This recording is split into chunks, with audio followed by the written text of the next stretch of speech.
Good afternoon. Welcome to Follow Everton. The Blues are at home today against almost bottom of the league, Luton Town. And myself, Robby Wez, a famous football agent, is joined today by his very good friend, Wez, over on the other side of the Mersey. Afternoon, Wez. Afternoon, Robby. Afternoon, fellow Blues. How are we feeling? How are we feeling, Blues? Send your comments in. Hit the like and subscribe button. Let's get this channel right up there. We're right up there anyway, but it's just lovely, isn't it? We've got nice people that join us, and you support us, and we kind of, Wez and I will just be having a little chat pre-match today. Post-match, Wez will definitely be on the stream again. Not quite sure who's going to be joined by, but that's for the post-match. So the team news is out, Wez. What's your thoughts on the team, my friend? I think, in all honesty, it just smacks of having no guts. I think. Go on then, tell us who it is. Tell us who the team is, Wez. Well, basically, the team that played Brentford, I played very well, don't get me wrong. Except for better up front, we have Dominic Calvert-Lewin. But being at home, I would have expected a different team than that, and especially after how well James Garner played in midfield the other day, in the middle of the park. I think we could have let the reins off a bit today against Luton, who yet to get the first win under the belt. So yeah, I think the lineup could have been a lot better than that. He could have even gone with 4-4-2 and played Beto and DCL. If any game was prime for a 4-4-2, I think this one was up there, wasn't it? Yeah, there's a little comment from Peter there, and hi Chris as well, Abo, Kevin, as always. Nice to see you on board. Good to see you. Wez and I won't say we slagged the team off last week against Brentford, but I think it's fair to say, along with a lot of other fellow Blues, we were a little bit disappointed when we saw the lineup. However, at around 7:30 that night, we were all ecstatic and we went, well, what happened there? So we're kind of open. We were thinking again, Wez and I both thought we might, Robby thought it was going to be a 4-4-2 at Brentford. Wez went, nah, no chance. Again, through the week, we thought possibly a 4-4-2 today. Come on, Wez. Luton, bless them. They're in the Premiership. So, they've done well to get up here, haven't they? But they're no great shapes, are they? They've scored 3 and they've let in 11. So, based on that, we should smash them. However, yeah, it's Everton and Goodison. Yeah. But I think today, though, was an opportunity to play a strong attacking team and get our goal difference down. We could easily, and don't get me wrong, we could easily smash 3 or 4 or 5 past these today. But I think if we'd have gone more attacking, we'd have had more chances of getting that goal difference down. And I think, like I say, it smacks of being too sort of cautious. Yeah, cautious at home, 4-5-1. Well, do you know what? Come your post-match, Wez, when hopefully you're buzzing and you're jumping for joy because we've just banged in 4 or 5 goals, then we'll go, well, I tell you what a master technician Mr. Dyche is. Yeah. Go on. Here's a comment from Mr. Blue Skies there. We just have to trust Dyche and the coaches of the line. They know better than us. But do they know better than us? Because we've been screaming out for weeks and weeks and weeks for James Garner to play in the centre of the park. And he put him in the centre park and he was amazing. And then he shoves him back on the right. So does he know better than us? Evertonians for weeks and months and months and months was screaming for him to drop Michael Keane, but he still carried on playing him.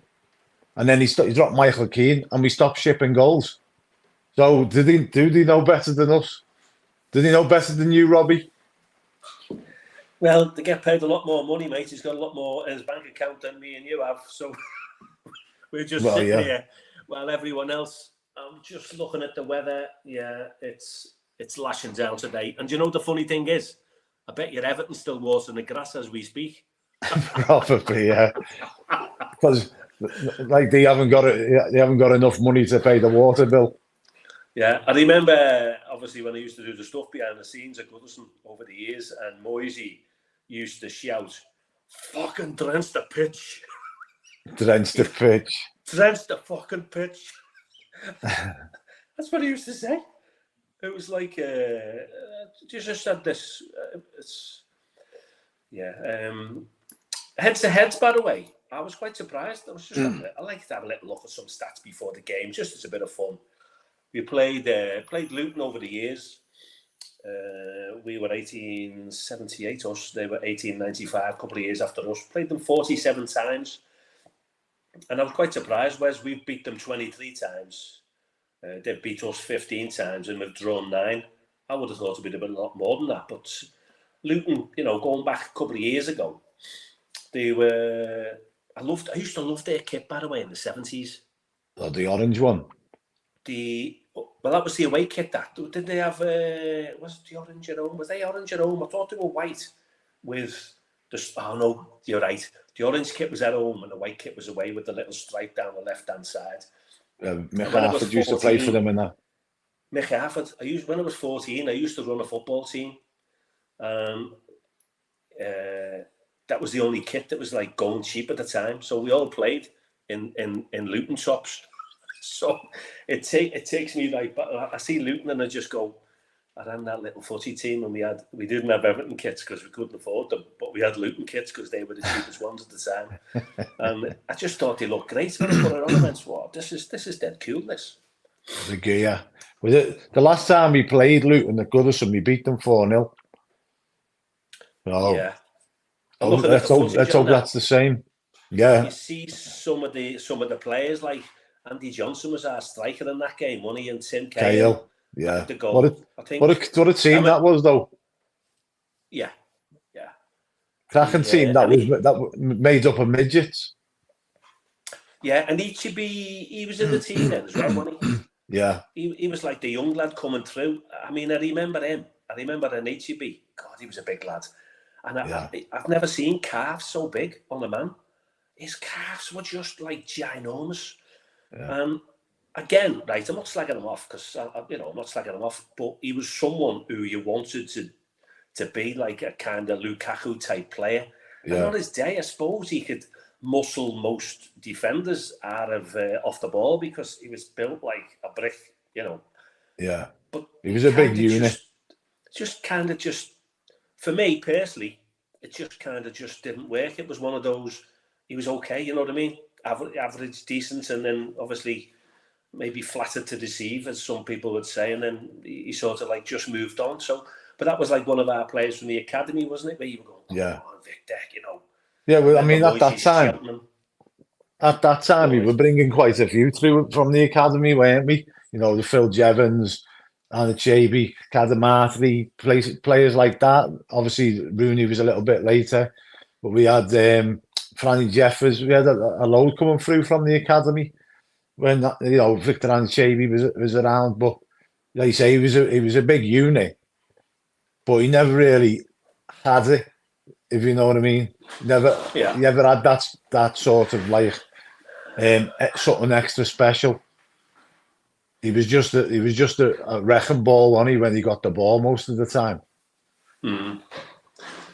Yeah, I'm sure everyone knows the team, by the way, today. What's your thoughts on... well, I'll just go through it, because obviously some people might have the internet or whatever. Pickford in goal, Michaelenko, Brantwaite, Tarkowski, Young as our defenders, and then McNeil, Onana, Gay, Garner on the right, Decore, possibly just in front of those, with DCL up front. So there's your team. On the subs bench, Danjuma, Beto, Virginia, Keane, Jack, Harrison. I didn't write the rest of a couple of names down there and I've not even, to be honest with you, I've not even looked at the Luton team. Wes, I've got to apologise for you. I don't think any Luton fans are going to be like checking into us, but it's one of those ones where if I mentioned your names, unless you were a Luton fan, you wouldn't even know who they were anyway. Yeah, I mean, Luton, they're just going to make it hard for us, aren't they? Simple as that. Yeah. They're probably going to get 11 men behind the ball, keep it tight, and it's up to us to break them down. But ultimately, what have they got? What have they got? 1 point or 2 points? 2 points. Yeah, one point, which is quite unusual. I'm a bit of a saddle with my little stats between Burnley, Sheffield United, and Luton. They've got 1 point each, and apparently since the Premier League formed, that's the worst start over 6 games in the history of the Premier League with those 3 bottom teams. Which a lot of the pundits are saying is up until Brentford last week, by the way, they were saying Everton are going to have a lucky season because there's actually 3 teams who are worse than Everton. And up until last week when we went and smashed Brentford and then went midweek to Aston Villa. And I mean, I was laughing before because Aston Villa have been saying that their football kits are like of the wrong material and they've seen their arse, haven't they, because they're sweating. And because they're sweating, the kits are becoming heavier. So that's I was laughing to myself, thinking, "Oh my God!" I mean, what you do with a normal kit when it rains like today? You know what? It's just excuses, isn't it? You know what I mean? It's like the kit's too wet. It's like I've never heard anything like it. I mean, don't get me wrong. They're saying that it retains moisture. And obviously when you can't, take the sweat away from your body, it can cause fatigue, but what about today then when it's pissing down this? Well, exactly, but I don't know, I think what's their excuse today? Because they're absolutely battering Brighton 4-1 Villa. Oh no, the kits are great today, Wes. Oh Yeah, the kits are amazing today. Best things in sliced bread. But I think, what do you think? What do you think Luton's got? Like, because we're a massive team now. Do you think they're going to be a threat at set pieces and stuff like that? I think that they're their only sort of way to goal sort of thing. Yeah, Luton playing Everton today is kind of like Everton. The way I would see it is they're going to sit back 11 behind the ball, like Everton would be playing, say the likes of Man City, because that's what we do. That's what they do. I see us having more possession today, which is quite unusual because if you look at our stats going back for quite a while now, we've been the team that have just sat back and let the other team have the ball. So if we sit back and let them have the ball, it's not going to come out of their half, is it? Because they're just going to go, right. But do you know what? They could surprise us. They might have a little go. But set pieces, they're going to probably think, do you know what? That's our chance today because we can't score. They kind of like the way we've been. Yeah. But if we play the way we did against Brentford and Villa with the press, and pressing as a unit rather than individuals, Villa and Brentford are decent teams. So you put them under pressure, they're going to sort of capitulate and keep giving the ball away, and that's where we can sort of hurt them. If we allow them to knock the ball around and just stand off them, they'll knock the ball around all day and go away with the point and be happy with the point. It's our job to sort of put them under pressure to get them to make mistakes. Yeah. I mean, back-to-back games, without talking about next week's game, Bournemouth, but 6 points. I'm not happy with 4.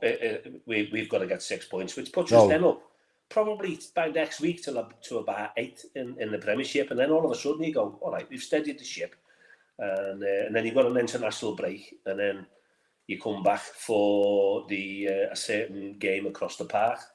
But it's are you going score-wise then? What do you fancy today? Because I'm thinking even with the 4-5-1, I'm thinking we'll still bang. I'm confidently thinking we'll score 3 today, which is like based on the last 2 performances.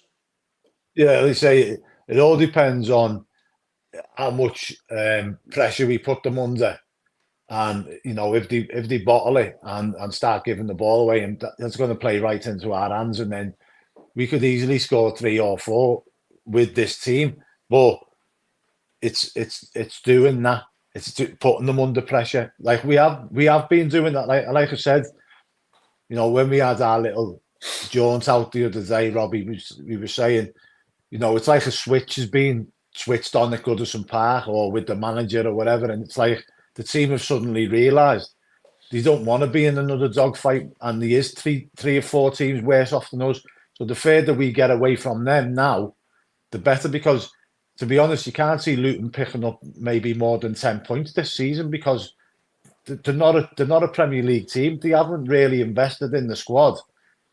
It's just like it's like they've already accepted they're going to take the money from the Premier League, the TV and all that, and they're going to go back down and they're going to go back down with a shed load of money and then the parachute payments. So they're going to be better off financially wise. So it's like they've already accepted that. I know the chairman had loved. I know the chairman he's probably like rubbing his hands with glee with regards to getting all the Premiership money. But if you were a Luton fan, and last year obviously they got promoted and they were winning games and having a fun time, what would you rather have? Would you rather be top of that Championship for a team like Luton, or come to the Premiership and get tonked every week as a Luton fan? If you were a Luton fan, what would you rather have? Well, it depends, because it's like there's plenty of teams who have been up and down in the Premier League, and when you come up in the Premier League from the Championship, you've got to spend money and invest in your playing squad, and that's why teams like the Norwiches and stuff like that, and they're up and down like yo-yos. So you've got to invest in your team, but you're also going back into the Championship.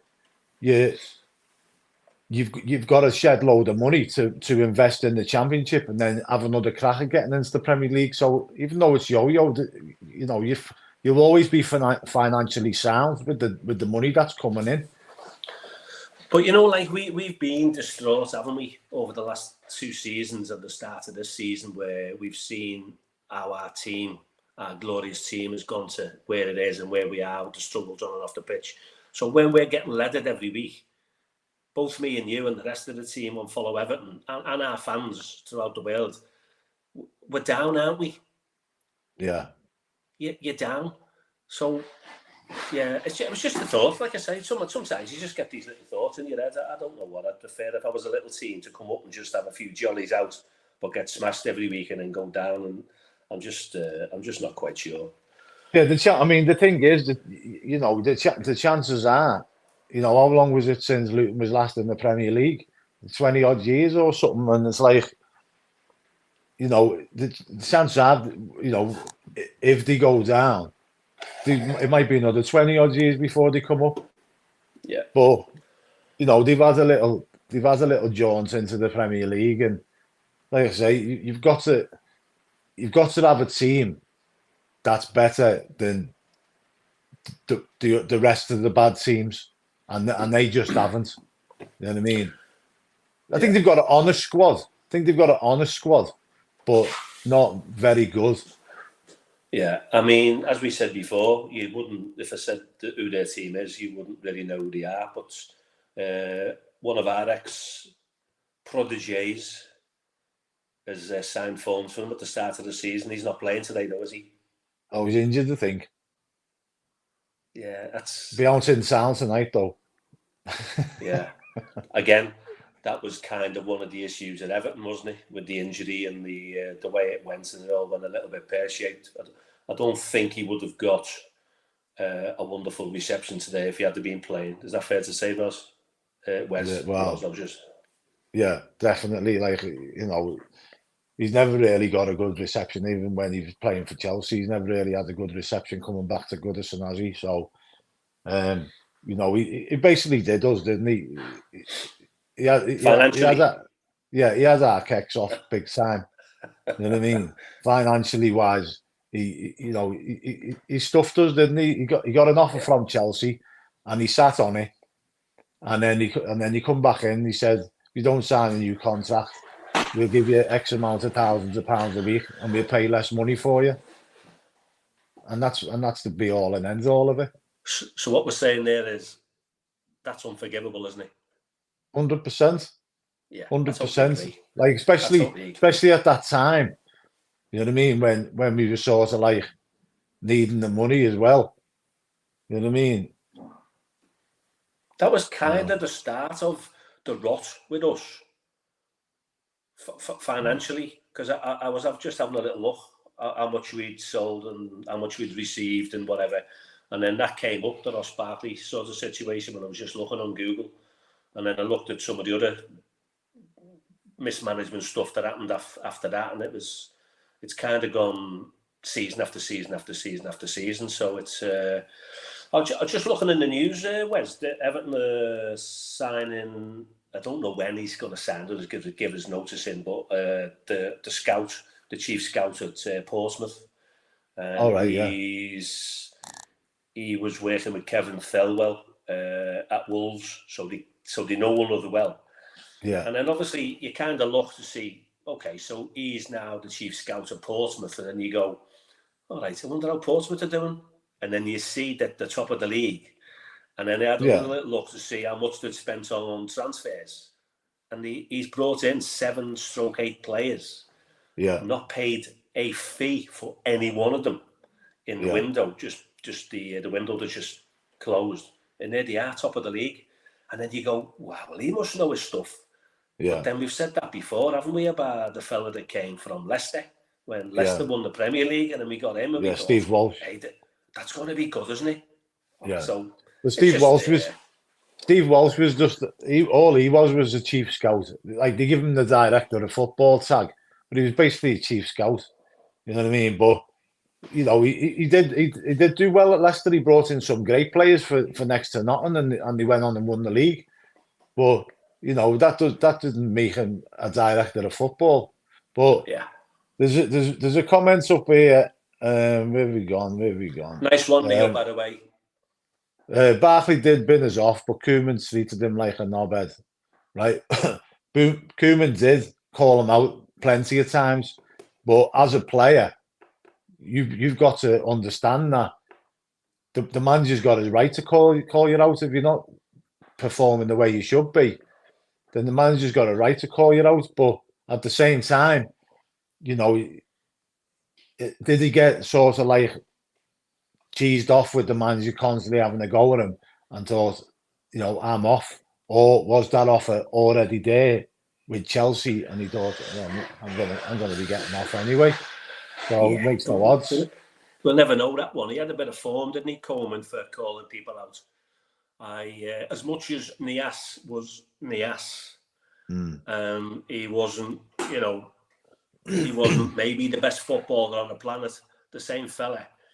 He's a human being, and I don't think personally he'd treated him well.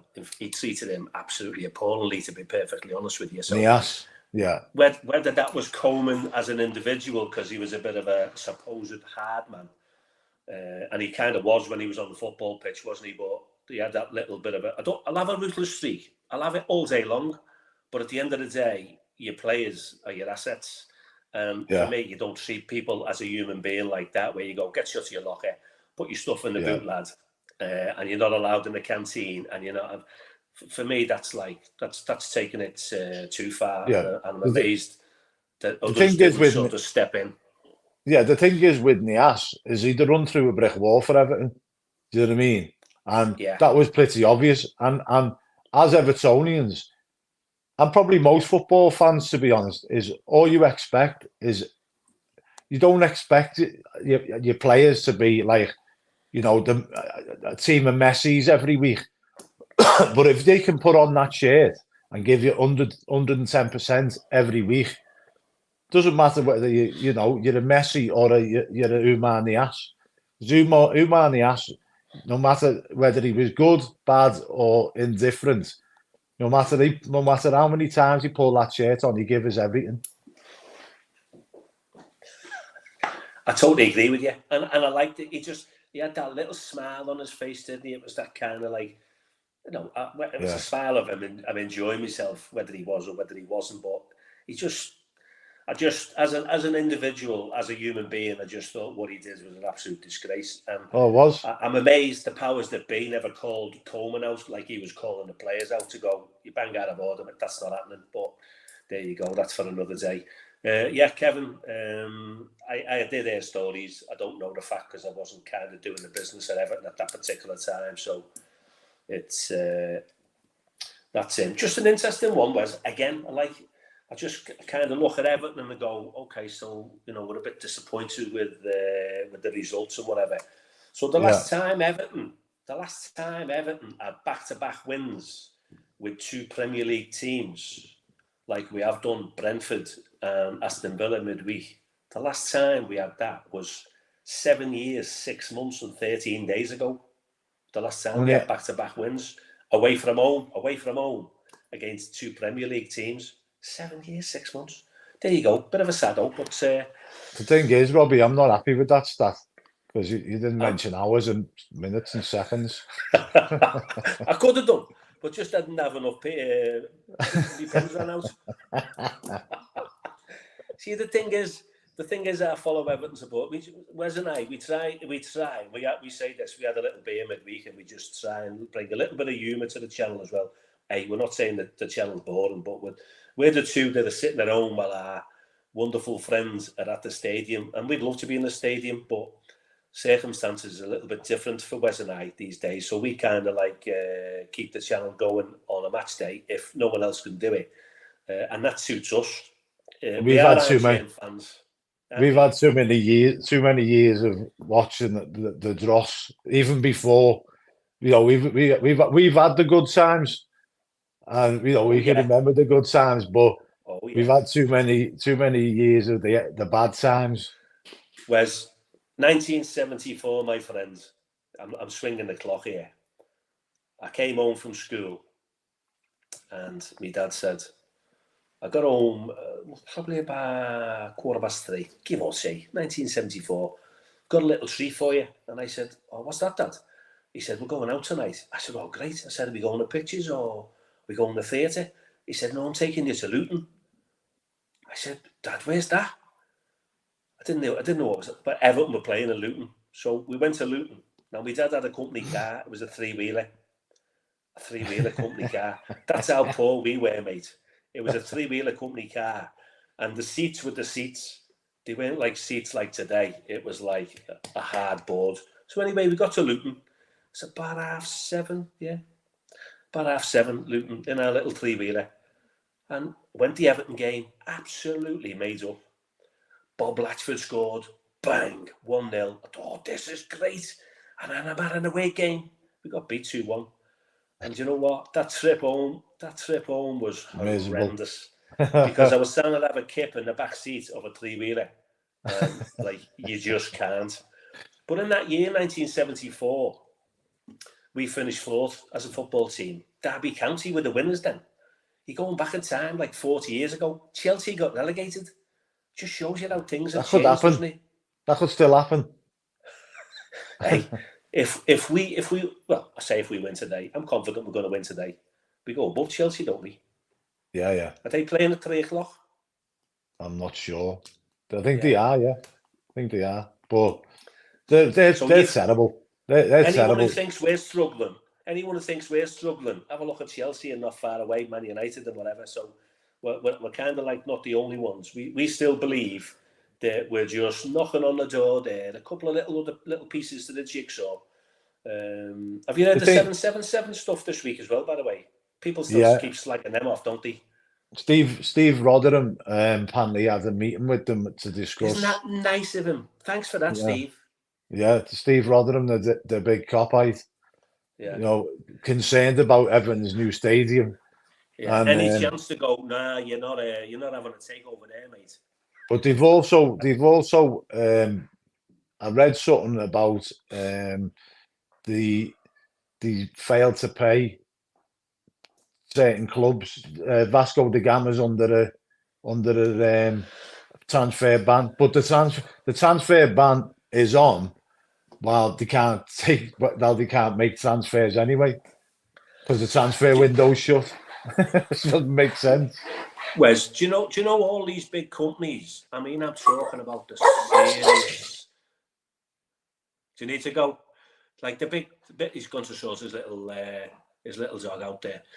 The big companies, and I'm talking about your big, massive ones, your billion-dollar companies, billion-pound companies, they never pay the bills on time. No, not a chance. If they have a small supplier supplying them with goods and whatever, it's not like 28 days. It's a minimum of 90 days before they pay you. But they don't pay it after 90 days.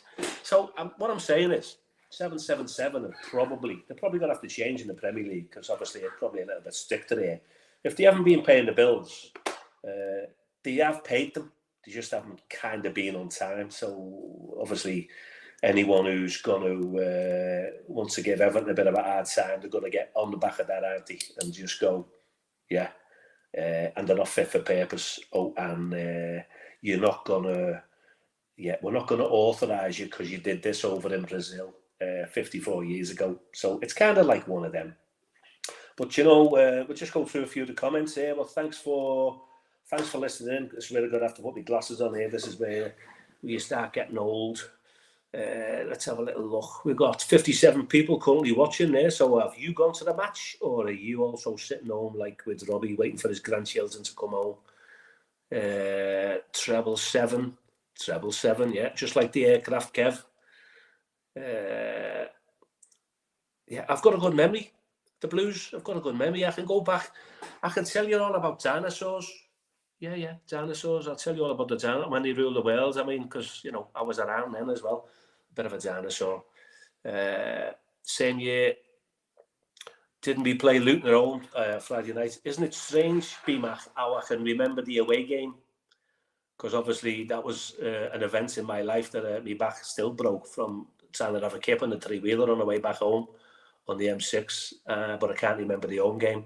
But, mate, when we finish the stream, I'll certainly have a little look at that.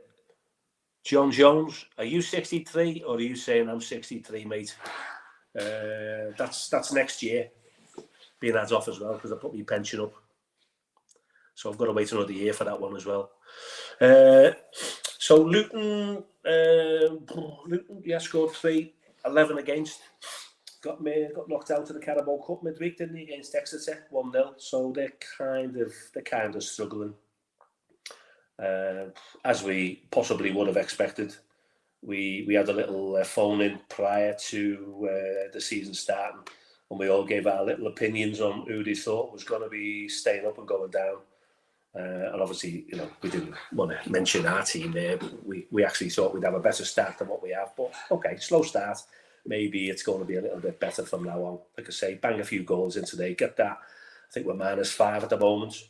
Get the goal difference up to the positive side, and then let the other teams just watch the other teams suffer, because it's dog eat dog, isn't it, in the Premiership? Sheffield United, Burnley, and Luton. And I predicted Bournemouth as well, and Wolves. I see Wolves struggling. To be honest with you, I see Brentford struggling because they haven't got Ivan Toney. So I think they'll get sucked into it this year. They had a cracking season last season. But our little friend is back, mate. That was struggling there. I was like, what am I going to talk about now? I was even talking about dinosaurs. Can you hear me? I can hear you, son. I can hear thee. Oh, I can hear thee.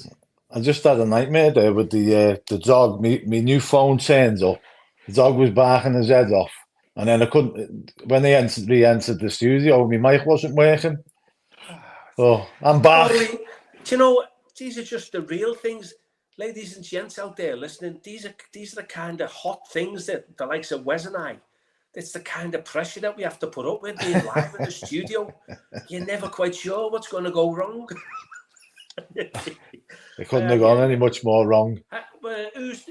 Apologies, Neil. Who is the ref today? I didn't even look at the ref because they're not my favourites, and the VAR individuals over at Sedley Park. I don't know. Cheshire's finest ref. Cheshire's finest ref. Who is it? Who's our ref today? Tell us, please.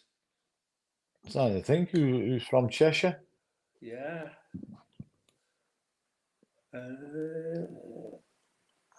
Chris thinks the bottom cohort will be Christopher. You've got Everton in there. Wash your mouth out with soap. Anthony Taylor. Anthony Oh, is he? Taylor's the ref.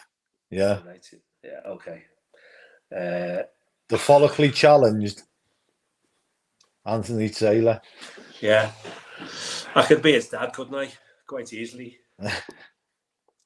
Don't expect any favours from him. Neil, I don't expect any favours from any one of them. When we score, yeah, if it's in the 10th minute, I'm still expecting VAR to tell us it's not a goal 65 minutes later. We've got to watch Neyman. We've got to gain some momentum now. Like if we win our next 2 games, that's 4 wins on the bounce. You know, that's decent momentum going into playing the derby. You know, I'll take a point now going to Anfield in the derby. If we've got that bit of confidence behind us, and you know, bit of belief, momentum, we could easily go there and turn them over. But I'll take a point right now. Yeah, is right. That's for the conversation. Put that in your little toolbox of life, everyone, because that's for the foreseeable future. The derby. So, anything else, my friends, or are we thinking that's... what time are we on? 15 minutes to kick off. We've been waffling now for 37 minutes. We've got 58 wonderful individuals listening live. We'll probably have another 25,000 later. I've got 60 on mine. We've got 6. Oh, it's just gone to 60. Yes, 60. House. Yeah. But I think, like what Chris is saying there, obviously Chris is a regular visitor to the stream and the channel and whatnot.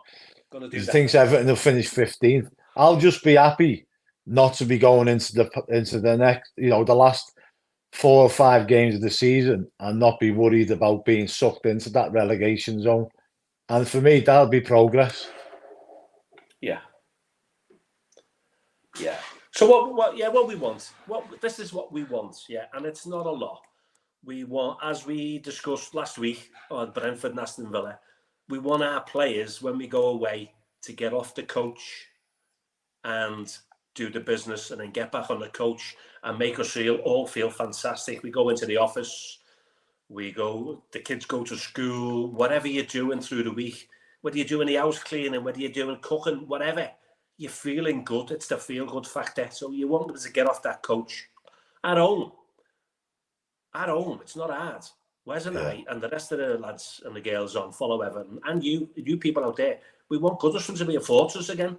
Not just turn up in your super £750,000 cars and then just go through the motions and ghost it and then get back in your car and go back to your mansion with your private gates. Listen, you can do all that, but you just make sure you turn up for us. By the way, that's all we're asking. Nice one, Chris. Good man. Thank you, Christopher.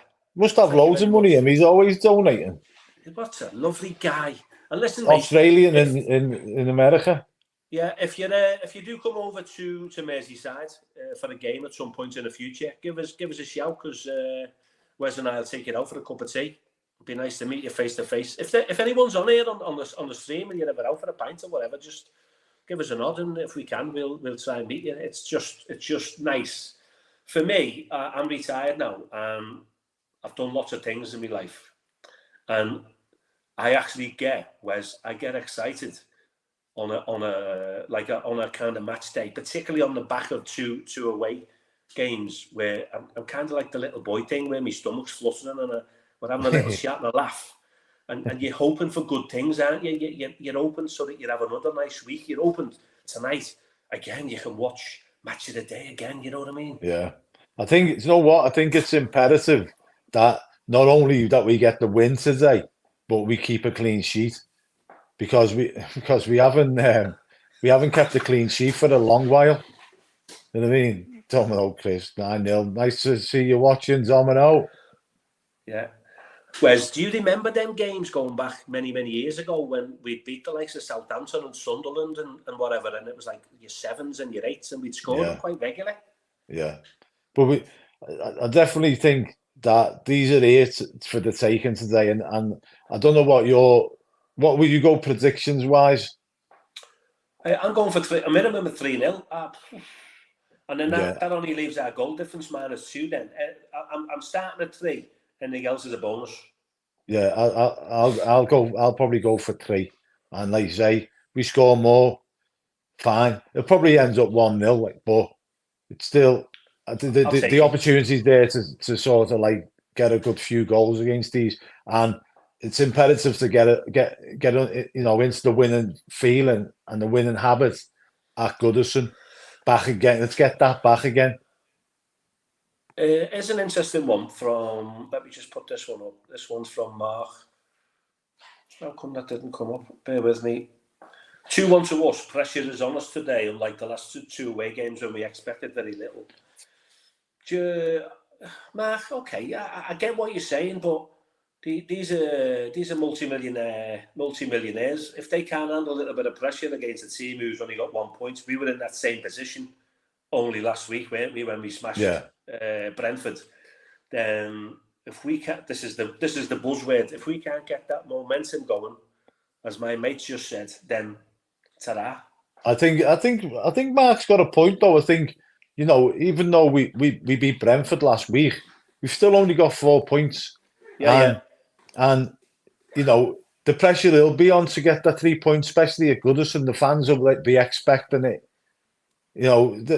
Against Brentford, we weren't expecting that win, and we were all saying, 6 points out of 10, or whatever, or 7 points out of 10, or 7 points out of 9, and we'd take that. But we didn't expect to get 3 points against Brentford. So there's 3 points that we got straight away. So the pressure is kind of on to win at Goodison, but it's also kind of off because we got that 3 points last week. Yeah, I get it. I understand. I'm trying to. We've had so many negatives going on, and I'm just trying to still coast on the surfboard of the last week, because I still, it's not like our bubble's going to burst, because we haven't even got a bubble yet, have we? We've just got it's half inflated. A half-inflated bubble that it's took us 7 years, 6 months to get 2 back-to-back wins against 2 top oppositions. So we just want Everton to be as on the ball as on the ball can be. Because let's face it. Okay, we got stuffed against Arsenal, but we gifted Fulham and we gifted Wolves. So we should have more points on the board. As Wes said, if we'd have had the team we're putting out today against Wolves and Fulham, I think it's fair to say potentially we could have had. I know it's with hindsight. We could have had another 6 points on the board, but easy. Okay, last week was a bonus 3. That was a bonus 3 because we thought we'd take a point. So for me, we're up and running now. We could have, in theory, we should have beat Sheffield United. We should have beat Fulham. We should have beat Wolves. And we beat Brentford. So in theory, we should have 12 points. We haven't, but that's because the powers that be dilly-dallied getting better win. For me, anyway, if you're going to buy a player and you're not putting any money down from, why are you doing it the second to last day before the transfer window shuts? I know. Transfers can be long drawn out, protracted things, but ultimately, why? If Udinese, was it Udinese? Yeah, Udinese wasn't, weren't going to, ask for any money for him up front. Why is it taking them since last year? Whenever we was in January, wasn't it? January we was interested in bringing them in. Yeah. Why has it took them that long to bring him in for no down payment? He could have been the difference. But he could have been the difference, couldn't he, between us having 4 points or having a possible, 10, 12 points? Yeah. Isn't it? It's lovely to see, by the way. I know Dominic Calvert-Lewin is, I think it's fair to say, he has took some serious stick, mate, hasn't he? Yeah. Did you see his little comment last week after the game when he was interviewed? Because when he scored, he did his little rocking the baby one. That's the way I interpreted it. Yeah. And do you know what? The lad still had a smile on his face, didn't he? But he said, and he put it over in the nicest possible way. He said it was only a couple of weeks ago at Aston Villa when they were booming.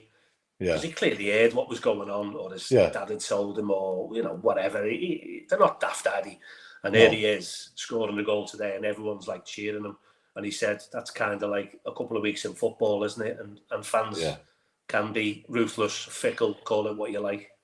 But ultimately, when he got subbed against Villa, when he got injured against Villa, was it? Yeah, it was Villa, wasn't it? Yeah. Yeah. He he'd fractured his cheekbone or whatever it was he'd done, and for the fans to boom, and I get the frustration because we know what he's capable of, and we know what he can do when he's fully fit, and we've had 2 years of him being bit part player, and we've been screaming out for a striker, but after stuff that he's had, he hasn't deserved. It's not as if he's wanted to be injured. Yeah, it's quite sad. But do you know what? Hopefully, and we are rooting for you on the channel and the fans. We just want you to have another cracking season now, where all the dark doom days are behind you, and now you just go on to literally bang them in week after week after week, and that would. But you can see it. The icing on the cake. Can't you see the difference in his, like, the way he plays, the way he's been playing, where he looks fit and he looks up for it every game he's been on. He's looked up for it. Even against Villa when he went off injured, he looked up for it. He didn't have to go in for that challenge with the keeper what he got injured on. Yeah. But he did. You know what I mean? Because he does care. Like, I don't care what anybody says. Calvert-Lewin does care about being an Everton player, and he cares about Everton Football Club. A player who didn't care wouldn't put the body on the line like that and get it and risk serious injury. Looking at the bench, insane, Barry P. Do you know what? We're quite excited with the bench as well, because you actually, for the first time, Wes, tell me when there was last time we kind of had a bench where potentially you look at not more than one player, by the way, that can actually turn a game for us. So we've said, haven't we, at the start of the season with Ryan and with everyone else, when we get the squad back and we're injury free, we could, I won't say we can take on anyone and everyone, but we can give someone a game if we get off the coach, which is the one I want to stick with. See, for me, right, is that what I want to see happen today. Right, if things aren't going the way the manager and the fans expect it to go, if we don't get an early goal and settle the fans down and settle the players down, the change I'd like to see him make is bring Jack Harrison on and put Garner in the middle and bring Gay off and play Onana as the defensive midfielder. That's the change, and I think that would change the game. Yeah. Just looking at the time, mate, we've got 6 minutes to 3. Hey, we've done well today. We have. 49 minutes and 7 seconds. I know, and you had a little spell on your own. I was on my own going, where's, please? I wasn't going to leave you hanging. Yeah, so from one dinosaur to another, thanks for listening to the channel. And if you haven't liked and subscribed, we have to just give you... I'm sure everyone on here has. So, been lovely talking to you. And up the Toffees, up the Blues. 3-0, Let's go. Saying. Wes is saying 3-0. Wes will be live. What time are you thinking of going after the game, Wes? I'll have to build up me because it might be just me on me Todd, so I might have to do a Robby and wing it for a bit. Well, mate, if you're on your own, I'll try and join you at some point later on. But obviously, family issues and whatever. So I'll be monitoring the stream. But there's quite a lot of the team at the match today, so they'll be. It's absolutely hammering it down here. So there you go. So listen, Enjoy yourselves. Let's hope. It's cracking the flags here. It's cracking the flags over in Liverpool. Over here in Amsterdam, the weather is really cold. It's very wet and very windy. But hopefully today we will score 3 goals and we will win 3-0. So that's my predictions. So from Robbie Grande Groot and Wes, have a lovely afternoon. Stay tuned and we'll speak to you at a post-match or through the week. Love you all. Have a good